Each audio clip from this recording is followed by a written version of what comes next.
Worlds 2026 is taking place this weekend. Here's everything you need to know in 3 minutes. Speed format Worlds will feature the top 16 players of the season.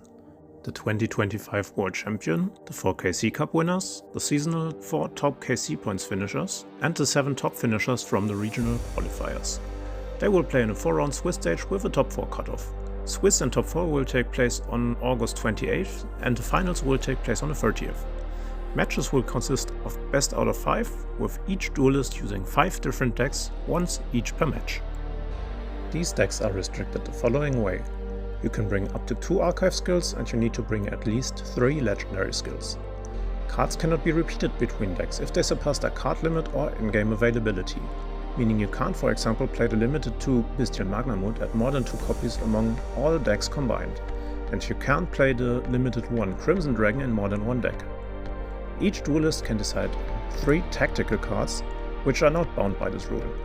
If a duelist, for example, chooses Drone and Lockbird as one of the tactical cards, he could play up to 3 copies on each of the 5 decks, basically increasing the played copies across all decks to up to 15. Now let's have a look at the decks we will see this weekend and why.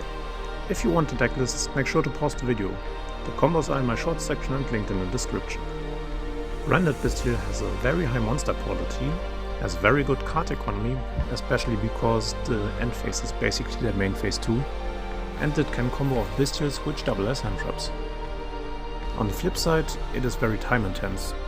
While Monica is a good toolbox deck with strong access to techs. You're normally running 20 cards, which includes 5 techs, and in that list you have 1 or more tech with a chance of 93.18% going second with skill, and 63.39% for 2 or more techs with skill going second. It has lots of strong matchups due to its flexibility. On the flip side, it's pretty weak to drone. The third archive skill that we will see at Worlds will be Snake Eyes. It can beat most hand traps going first and set up very layered boards, making techs feel kinda weak.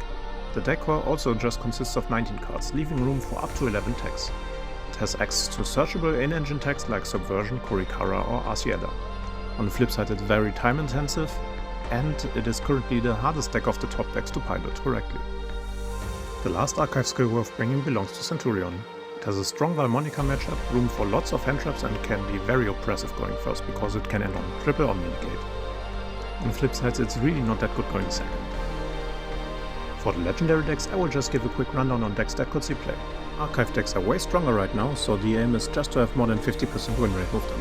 At the Worlds we could see Stardust, Blackwing, Infernity, Thunder Dragon Piles, Labyrinth, Therion, Destiny Hero or Resonators. And that's it. I'll be having a watch party on my stream on YouTube. See you guys on Friday. Bye!